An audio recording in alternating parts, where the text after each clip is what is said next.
La nouvelle est tombée mardi. En soirée, le géant russe Gazprom annonce la suspension totale de ses livraisons de gaz au groupe français Engie, et ce, dès jeudi 1er septembre.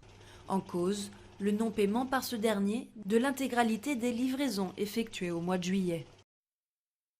Gazprom Export a notifié Engie d'une suspension complète des livraisons de gaz à partir du 1er septembre 2022 jusqu'à la réception en intégralité des sommes financières dues pour les livraisons.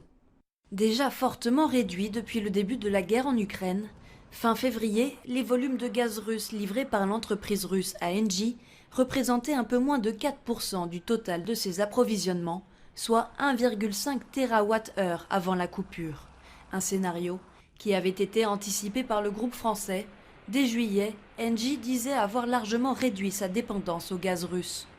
Du côté du gouvernement, on dédramatise aussi la situation. La veille, la première ministre française, Elisabeth Borne, s'est voulue rassurante. Nous avons sécurisé nos stocks de gaz. Ils sont aujourd'hui remplis à 92%.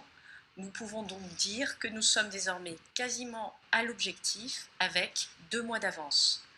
Nos voisins européens sont également bien avancés. Nous avons renforcé et diversifié nos approvisionnements en gaz en provenance d'autres pays. Un conseil de défense sur la crise énergétique s'est tenu ce vendredi à l'Elysée. Une réunion destinée à définir l'orientation du gouvernement pour faire face à cette pénurie d'énergie.